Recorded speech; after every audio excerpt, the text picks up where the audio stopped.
उफ उफ, मेरी इतनी सारी स्त्रियों से शादी करने का क्या फ़ायदा जब भगवान ने मुझे उनसे एक बेटा भी नहीं दिया। अगर मैं मर गया तो मेरा नाम तो इस देश से ही मिट जाएगा।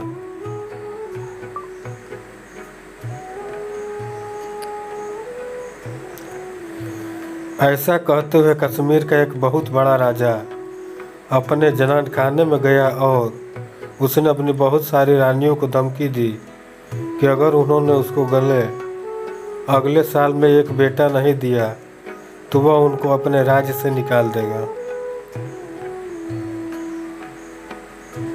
राजा तो यह कहकर चला गया और उसकी सब पत्नियों ने उसके जाने के बाद भगवान शिव की प्रार्थना करनी शुरू कर दी कि वह राजा की इच्छा पूरी करने में उसकी सहायता करें। वे उत्सुकता से कई महीनों तक इस उम्मीद में इंतजार करती रही कि वह राजा को यह अच्छी खबर सुना सके, पर आखिर उनको पता चल गया कि उनका यह इंतजार बेकार था।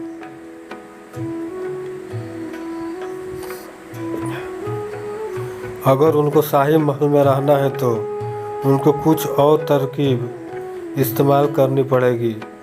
सो नियत समय पर राजा को सूचित कर दिया गया कि उसकी एक रानी को बच्चे की आशा हो गई थी। कुछ समय बाद यह खबर फैला दी गई कि उस रानी की एक बेटी हुई है, पर जैसा कि हमने बताया ऐसा कुछ था ही नहीं और ऐसा कुछ हुआ भी नहीं। तो फिर सच क्या था? सच तो यह था कि उनके यहाँ एक बिल्ली थी जिसने कई बच्चों को जन्म दिया था। उनमें से एक बच्ची को एक रानी ने अपना लिया था। जब राजा ने यह खबर सुनी तो वह तो बहुत खुश हो गया। उसने बच्चों को अपने पास लाने के लिए कहा। रानियों ने यह तो पहले ही सोच रखा था कि राजा की यह इच्छा तो स्वाभाविक थी और वह ऐसी इच्छा करेगा भी, सो इस बात के लिए वे पहले से ही तैयार थी। उन्होंने दूत से कहा, जाओ और राजा से कहना कि ब्राह्मणों ने कहा है कि बच्ची को उसकी शादी से पहले उसके पिता को नहीं देखना। इस तरह से यह मामला कुछ समय के लिए टल गया। राजा भी लगातार अपनी रानियों से अपनी बेटी के बारे में पूछताछ करता रहता था। रानियां उसको उसके बारे में अच्छा बताती रहती। उसकी सुंदरता के बारे में, उसकी होशियारी के बारे में। यह सब सुन कर राजा बहुत खुश होता रहा।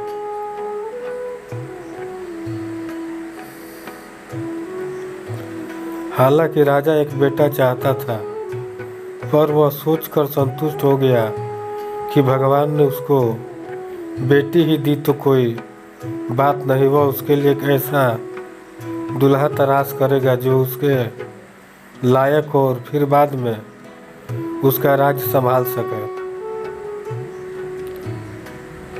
समय आने पर राजा ने अपनी बेटी के लिए दूल्हे की खोज करनी शुरू कर दी।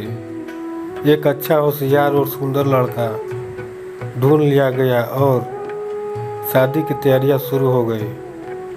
अब राजा की रानियां क्या करें? अब तो उनके लिए अपने धोखे को आगे बढ़ाना नामुमकिन हो गया। दूल्हा आएगा तो अभी अपनी होने वाली पत्नी को देखना चाहेगा। इसके अलावा राजा भी अब अपनी बेटी को देखना चाहेगा। सो उन्होंने सोचा कि अच्छा तो यही है कि हम राजकुमार को यहाँ बुलाएं और उसको सब बता दें, फिर जो होता है उसका इंतजार करें। अभी हम लोग राजा को छोड़ते हैं, उसको संतुष्ट करने के लिए बाद में सोचेंगे।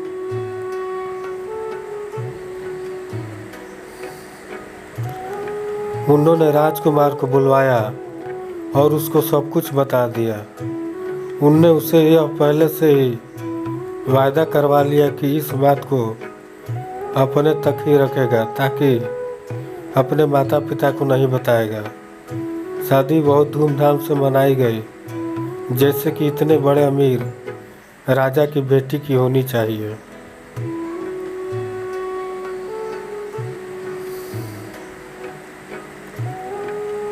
राजा को इस बात के लिए आसानी से मना लिया गया कि वह पालकी में बैठी दुल्हन को भी न देखे। पालकी में केवल बिल्ली ही थी और वह राजकुमार के देश सुरक्षित रूप से पहुंच गई।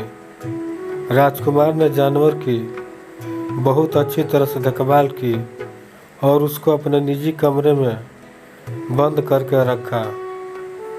उस कमरे में वह किसी को घुसने नहीं देता था, अपने माता पिता को भी नहीं। एक दिन जब राजकुमार वहाँ नहीं था तो उसकी माँ ने सोचा कि वह आज बेटे के कमरे के बाहर से ही अपनी बहू से बात करेगी। सो वह बेटे के कमरे के बाहर ही खड़ी होकर जोर से बोली, बहू, मुझे बहुत अफसोस है कि तुम यहाँ इस कमरे में बंद हो और तुमको किसी से मिलने की इजाज़त नहीं है।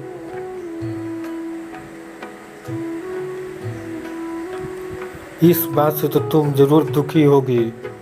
खैर, आज मैं बाहर जा रही हूँ। तुम अगर चाहो तो आज बिना किसी डर के कोई तुम्हें देख लेगा बाहर निकल सकती हो। तुम बाहर आओगी ना? बिल्ली समझ गई और यह सुनकर बहुत रोई, जैसे कोई इंसान रोता है। ओह, उसके आंसू तो राजकुमार की माँ के दिल को छेद ही हो गए। यह देखकर इस मामले पर अपने बेटे से सख्ती से बात करने का फैसला किया। जैसे ही वो आएगा वह उससे जरूर ही बात करेगी। बिल्ली के आंसू माँ पार्वती जी तक पहुँचे और तुरंत ही अपने स्वामी भगवान शिव जी के पास गई और उससे प्रार्थना की। भगवान शिव जी बोले, उससे कहना कि एक तेल है जो अगर वो अपने शरीर के सारे बालों में मल ले तो वह एक बहुत सुंदर स्त्री बन जाएगी। वह तेल उसको उसी कमरे में रखा मिल जाएगा जिसमें वह बंद है। पार्वती जी ने अच्छी खबर को बिल्ली को देने में थोड़ी भी देरी नहीं की।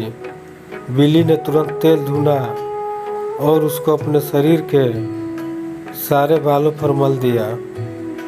तुरंत ही वह एक सुंदर लड़की में बदल गई। पर एक बहुत छोटी सी जगह उसने अपने कंधे पर छोड़ दी, जिस पर बिल्ली के बाल अभी भी मौजूद थे। वह उसने जानबूझकर छोड़े थे ताकि उसका पति उसकी हसरत को समझ ले और उसकी अपनी पत्नी मानने से इनकार न कर दे। शाम को राजकुमार घर लौटा तो अपनी सुंदर पत्नी को देखकर बहुत खुश हुआ। अब उसकी सारी चिंताएं खत्म हो गई। अब अपनी माँ को अपने अकेलेपन का क्या जवाब देगा।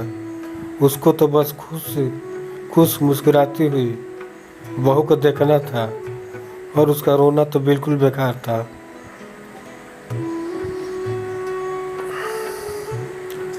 कुछ हफ्ते बाद राजकुमार अपनी सुंदर पत्नी को लेकर अपने ससुर से मिलने गया। राजा ने उसको अपनी बेटी समझा और उसे देखकर बहुत खुश हो गया। उसकी सब पत्नियों ने भी बहुत खुशियाँ मनाई और उनकी प्रार्थनाएं स्वीकार कर ली गई। अब वे महल में रह सकती थी।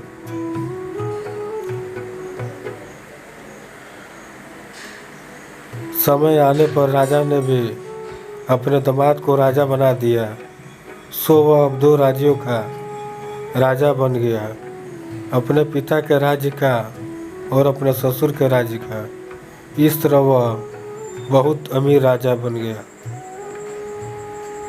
दोस्तों, मैं ऐसे ही कहानी आपके लिए लाता रहूँगा। अगर कहानी अच्छी लगी तो लाइक कीजिए, सब्सक्राइब कीजिए और शेयर कीजिए।